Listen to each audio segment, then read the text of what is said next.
All right, everybody, welcome to my video. The beauty of YouTube is if something doesn't exist and you wish it did, you can make it exist. So here we are. This is my 1996 Corvette Grand Sport Buyer's Guide, something I wish that had existed before I went shopping for my Corvette. It does exist in various formats if you go searching for it, but if you're like me, you go searching for things on YouTube. So here we are. So a quick run through of the topics of today's video. So I'll go through all of my sources that I used to collect all this information.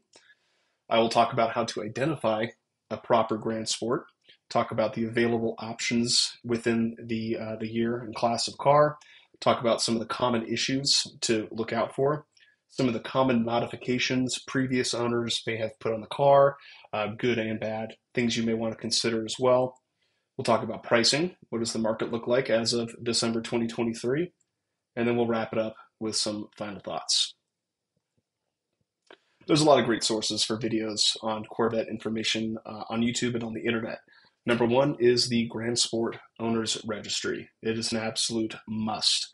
In fact, I think I'll make this recommendation later in the video, but first thing you got to do is join the Grand Sport Registry. Even if you're just kind of interested in the car and want to learn more, it's the easiest few bucks you're ever going to spend to get all the information you need to know on the cars in general and even the specific car you're looking for. And a lot of the information I used when I was shopping and making my purchase decision came from there. There's also a couple great YouTube channels that I've linked to here. So we got the CNS Corvettes YouTube page with our friend Lyle, who does some awesome videos on C4s in general. And also, Retro Cars Forever has a fantastic C4 buyer's guide video where he goes through not only the entire range of C4s, but the special editions therein.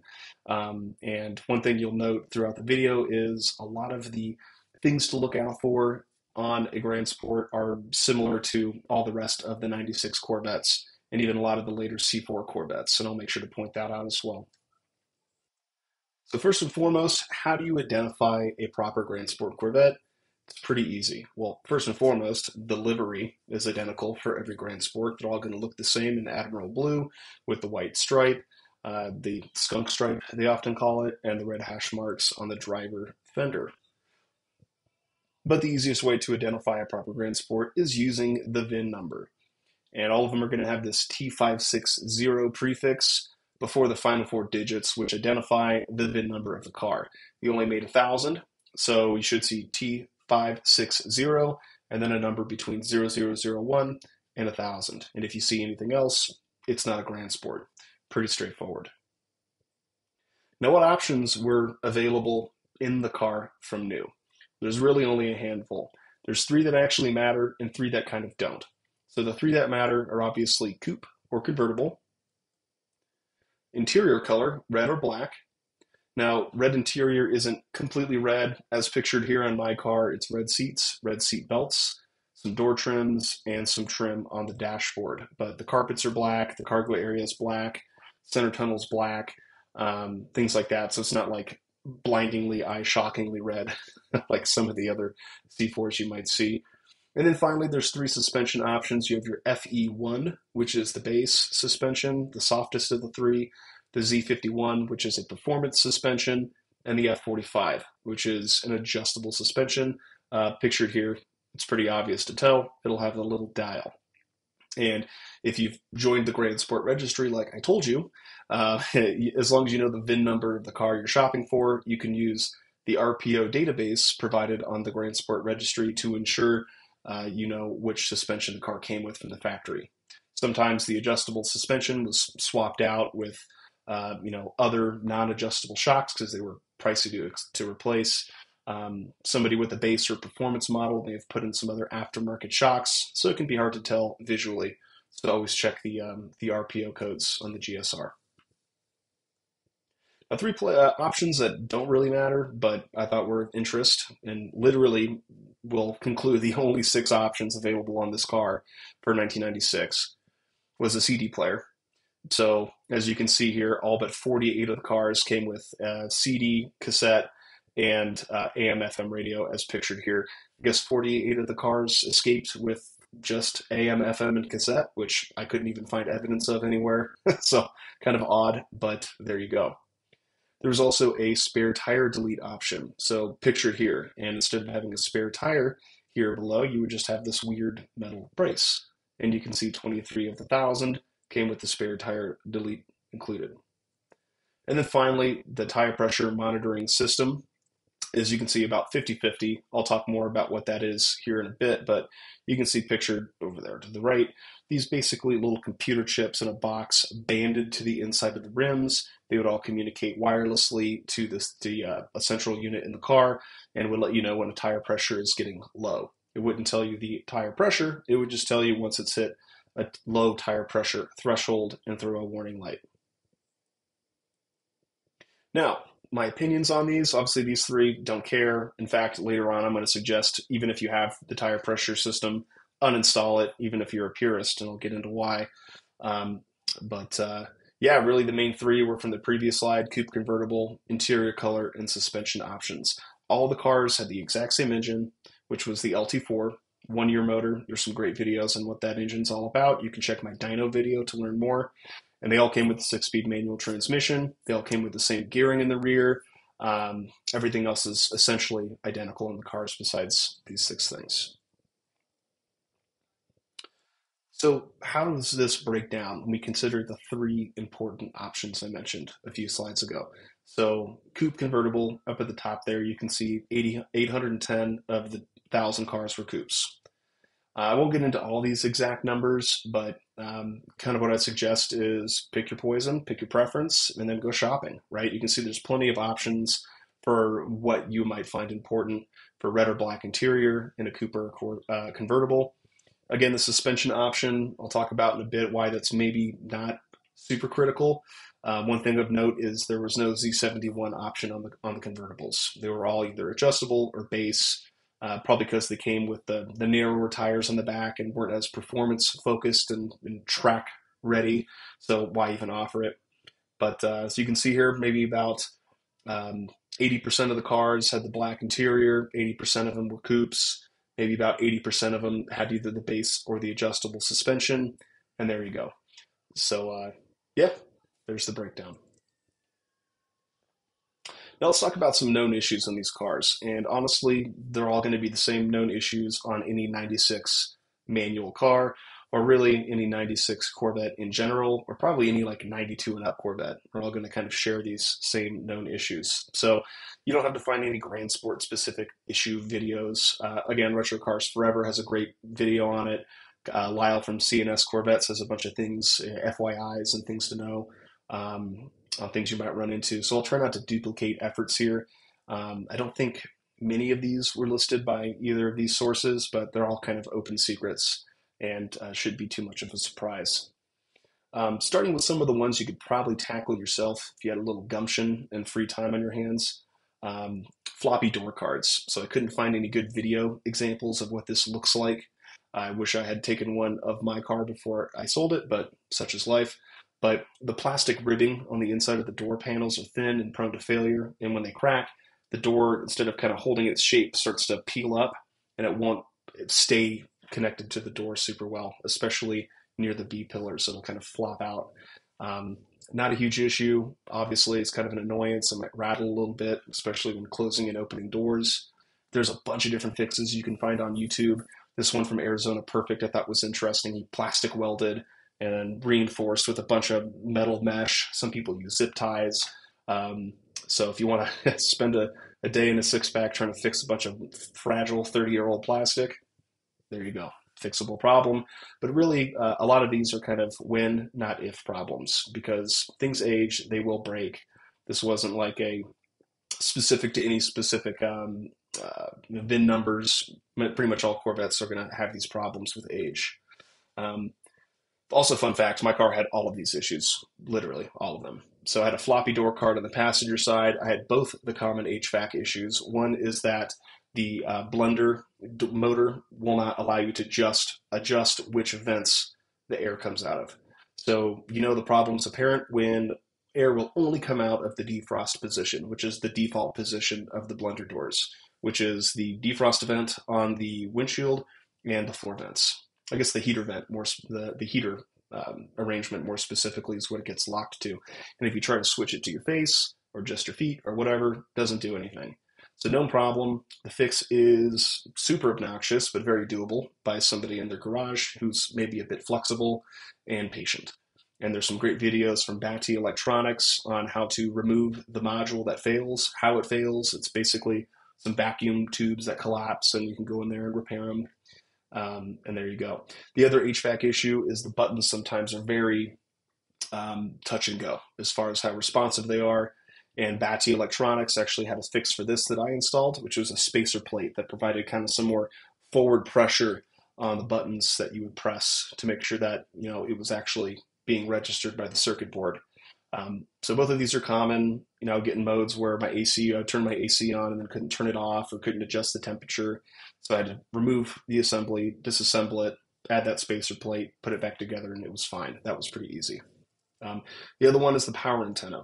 So there's some videos on this. If you keep it well lubricated, cross your fingers and click your heels 3 times, maybe yours will survive longer than others, but mine, of course, broke about 6 months ago.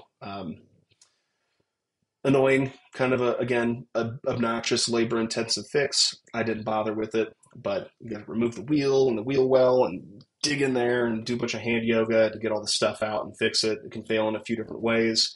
The service manual here is wholly unhelpful. The literal instructions I read in my DVD service manual were check if antenna is working, and if not, replace antenna. So YouTube is your friend here. Some other common ones, the tire pressure monitoring system tends to fail. I will show you a picture of mine that failed, which was pretty funny here shortly. Again, I'll speak to why I might recommend uninstalling it completely. Another one is the F45 shocks can start leaking. They're not any more prone to failure than any other shocks out there. It's just annoying when they do fail because it's a little more difficult and expensive to source OEM shocks at this point. I, of course, didn't experience this. I had a Z71 car, but I was essentially told to avoid F45 cars. Your mileage may vary. And the other one that will happen is the headlight motors failed. And it was funny because the guy I bought my car from is like, I got the only C4 I've ever owned with working headlight motors. And then it broke within a week of me getting home. And there's, again, some fantastic videos on YouTube. Fun fact, everyone's favorite repair channel, Chris Fix, he owned, I think it was a 95 or a 96 Corvette way back in the day. And there's a bunch of repair videos on his channel of him working on his old C4. You can see this one's from 11 years ago. So fun fact, and he had some pretty solid videos on how to do it yourself on a Corvette, as you can imagine.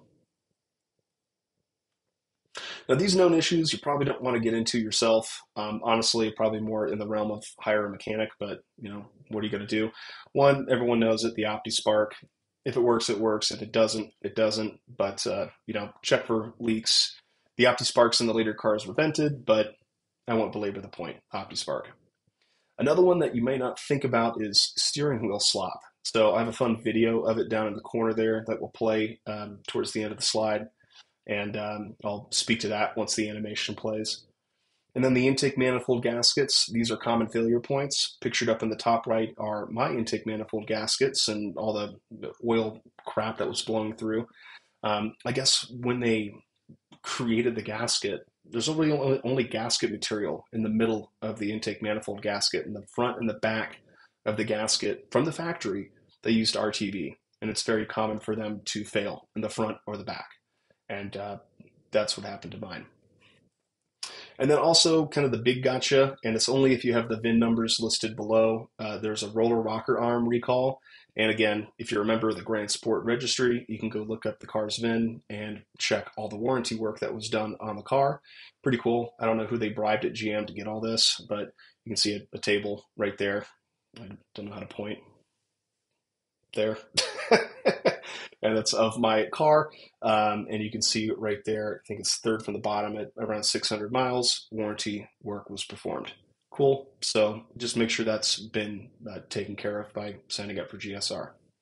Now that video of the steering wheel slop, this is a function of people using the steering wheel to get in and out of the car. Don't do that. And this is on a Camaro, but the best example I could find of it. Now watch this. It's pretty obvious to tell if you got the problem. Oh, Okay, you're not going to play.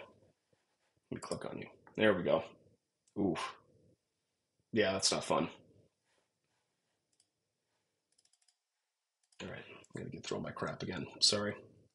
Production quality is low. Sue me. So, some common modifications that you may find on cars in the market or that you may want to consider.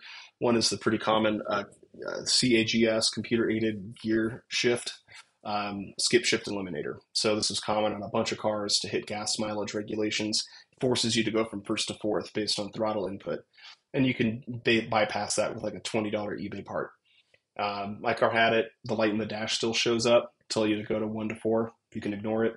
And it would be pretty obvious to tell if the car has it installed because if you're using very low throttle into first gear at low RPMs, the light will appear. So keep it under, say, 20% throttle as you're accelerating. It'll force you to go into fourth. Reproduction wheels, this one's Grand Sport specific, honestly. The rest of these are kind of just all 96 Corvettes. Pictured in the lower right is a list or a couple side-by-sides. This was from a recent Bring a Trailer listing.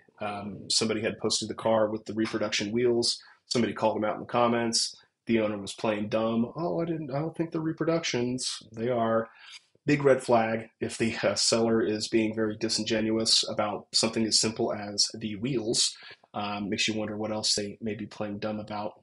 But it's very easy to tell. Reproduction wheels are going to be like sunk in with a lip to the face of the wheel, while the OEM ones had no lip. So from the side profile or from an angle, the rear and the front wheels look exactly the same. They're just wider. Where with the reproduction, the back wheels, since they have to be a bit wider to accommodate that, I think 11-inch tire, um, yeah, it's pretty easy to tell. Tire pressure monitoring system delete. So there's two ways to do this. One is to first is to remove the actual sensors in all the tires, and then second is to remove the bulb from the warning center in the center console. I did both. You can actually see what happened to my tire pressure monitoring system at 120 miles an hour in the middle of Kansas. Decided to literally explode inside the wheel, and took me basically a trip to the tire shop to figure out what had happened because it was confusing the crap out of me. The tire went out of balance. It made a bunch of weird sounds, obviously, as the tire was rotating and the computer chips are tumbling around inside. Parts for these are no longer produced by GM. Each one is specific to the corner of the car and cannot be reprogrammed. So one is front left, one is front right, etc. So if one breaks and you want to source a new one, you have to find the exact corner, front right, etc., and source it used, essentially. Good luck with that. And you're going to pay a pretty penny because, you know, nobody really has them. So unless you're a super purist and the car's got to have it because it came with it and, it's got to be perfect, ditch them, right? Do it the old-fashioned way with the tire pressure stick and move on with life and not worry about a bunch of weird old 30-year-old crap inside your tires. All right, I'll get off my soapbox. Last one, I don't know if this is common. I did it. I liked it. LED interior lighting and exterior lighting, if you so desire. The headlights on these cars are pretty bad, as you can imagine. So upgrading to a more modern lighting situation, not only for ease of use on the inside of the car, because it's pretty dim in there, but also for the headlights, highly recommended to keep you safe. Some other ones you might see or hear about, the brass headlight motor gear swap. So when your headlight motors do fail, some people upgrade it's not the motor that fails, it's a gear on the inside that gets stripped, and people will just replace them with metal ones. Honestly, super overkill for the situation. You could probably just get new nylon ones and be fine. But for an extra 20 bucks or whatever it costs me to use the brass ones, I just did it. The other one are cup holders that you can kind of jam into the passenger footwell. It's like 17 bucks, totally worth it. Cup holders on these cars are trash. And then cargo cover clips. So this one's a little bit of a nuanced one, but a huge quality of life improvement for me because I used the cargo cover quite a bit. And the stock retaining clips pictured on the top there are garbage. And the bottom ones do a much better job of retaining the cargo cover without them slipping out of place. So there you go. Now, there's a bunch of uncommon modifications to the obvious ones, catback systems, shorty headers, hot cams, things like that. I'll actually speak to those modifications in a bit. when I get to the end of the pricing section. Power mods are readily available. It's a small block Chevy. I'm not going to go through all that, but figured I'd cover some of the little goofy ones. So let's talk about pricing. So let's start with some sale data. So first, Cars and Bids I think has sold like 2 of these, so I didn't include them. But Bring a Trailer has sold quite a few. These are not including no reserve not met sales. So these are just actual completed transactions, whether there were no reserve or otherwise. And get out of my own way here. You can see there's the $20,000 line. So a couple of them below 20. We'll actually look at those here in a second. A lot of them kind of between 25 and 35 ish, and then a number of them 40 plus. It's a huge spread. I mean, we're talking about cars that sold for 17 all the way up to 65 grand within, in this case, a couple months of each other. So pretty obvious that you're right why one example might command a higher price than the other. We'll get to that. Let's also look at the Hagerty valuation reports. So I insured my car through Hagerty. I had access to these reports. I don't think they're public. Sorry, Hagerty, don't sue me. But you can see here the trend prices for coupes and convertibles over there on the right. And they have a grading system, 1, 2, 3, 4, they use to grade the quality of a vehicle. And, if you're curious, you can go click into it. I think it's somewhat intuitive. But what I thought was interesting is you can see prices for anything that's not an excellent or concourse level car have been pretty sideways to down for the last decade, it looks like, right? Decade plus. This data goes back to 2007. These aren't really skyrocketing in value unless you get yourself a garage queen. Speaking of which, let's look at a couple right now that sold in the last couple of years of some garage queens. So kind of an escalating mileage. Got a 200 mile, 1,000 mile, 8,000 mile example. A couple of the first 2 are red interiors, all 100% factory cars with these mileage. As you can imagine, they're unmodified. And you can see the prices are pulling. It's pretty wild. And these are the ones that seem to be gaining value as they're harder and harder to find in this condition. Of course, the downside is you can't really drive the car, which is a bummer because they're very fun to drive. So, if you got 8 cars and you're not going to be putting a bunch of miles on it anyway, fine. I mean, I feel like investing in the S&P 500 is probably a better idea than trying to bank on your Corvette appreciating in value. But anyway, there's that. Now, on the other end of the spectrum, let's look at a couple of cars that were modified. And I tried to find a comp that was not modified. So on the far left is a 45,000 mile car that was all factory, essentially. And you can see, I think it sold once for 27 and then sold a few months later for 29. So, 28 plus fees, call it 30. And 45,000 miles, black interior, Z71, pretty middle of the road example. Pretty good price. That's what I sold mine for, 28 grand. And then you can see a couple modified ones. And these were actually really cool. And I wish I was on the market for a car when these had gone for sale because I would have definitely bought them. The one in the middle is modified for track use. You can go check the listing, but I think it had some suspension upgrades, like some lowering springs, it had a roll bar, and a few other stiffening modifications, some exhaust, probably like an air, intake, but nothing crazy from the power side. All basically geared to track use. And I bet this thing was a beast on the track. And you can see it went for $17,000, the lowest hammer price for any Grand Sport I've ever seen. Good car, high miles, sure, but definitely not a $10,000 hit for the mileage. It's the mods. Now the one on the right is modified for big power, and you can see this one hammered for 19K and 68,000 miles, higher but not crazy. To 20,000 miles isn't dropping the price by 33%.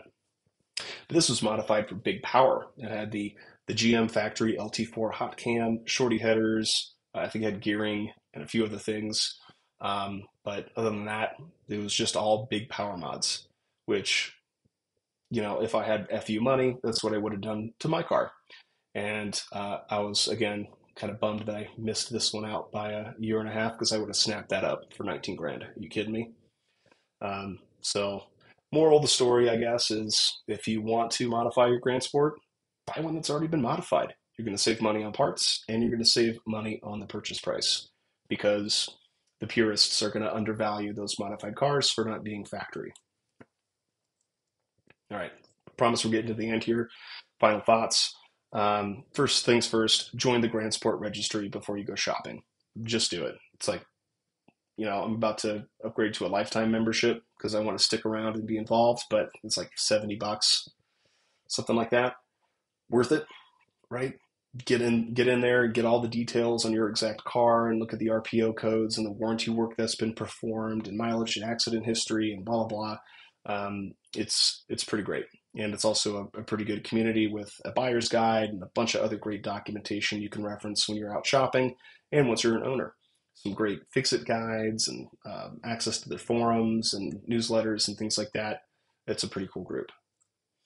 Now, while these cars are rare, generally speaking, there's a couple of them for sale every month. So don't jump on the first one you see thinking this is my chance.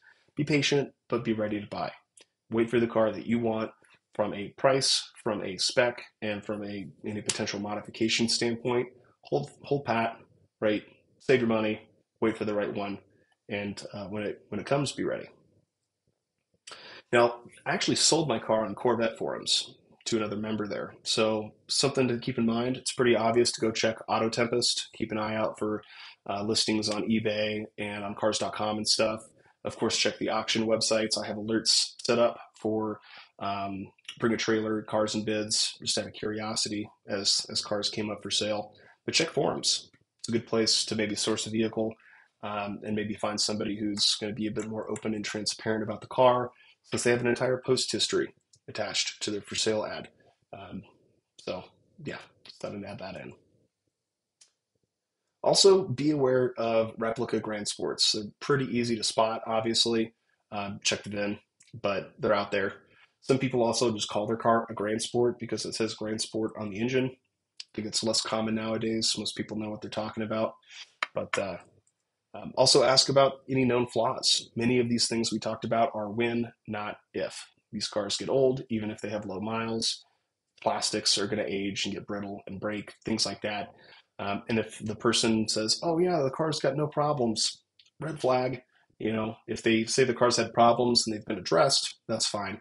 But none of these cars are going to be perfect unless you're finding some 800-mile car, in which case you're probably not watching this video anyway.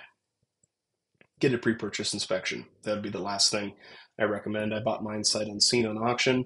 A pre-purchase inspection would have saved me a lot of time and money. The C4 market is climbing. I feel like it's a bottoms-up thing as people are realizing that these later gen C4s are actually pretty phenomenal, reliable, fun cars with a lot of performance. So the C4 market in general is kind of the bottom is being raised, but the GS market seems to be mostly sideways. And it's probably because you can get the exact same car without the paint job with a collector's edition or just a base manual car. So you're paying the premium for the cool paint job, but that premium does not seem to be growing to the same extent as the rest of the market for the driver's cars. The Z51 suspension is probably the preferred suspension. Those are going to, be touted as a Z51 car and ooh ah, but they don't really seem to command much of a premium from the data I've looked through. And if you plan to modify your car, buy one that's already been modified. Save yourself the time and money. And last but not least, budget about $1,000 a year for maintenance just to be safe. Hopefully you won't need to spend all that money, but what could happen is after 3 years, suddenly you're hit with a $2,500 repair bill.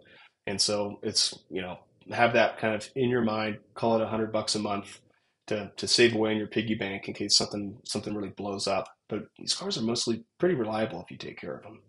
So with that, I want to thank you for attending my TED Talk, and I just had to include this slide in there.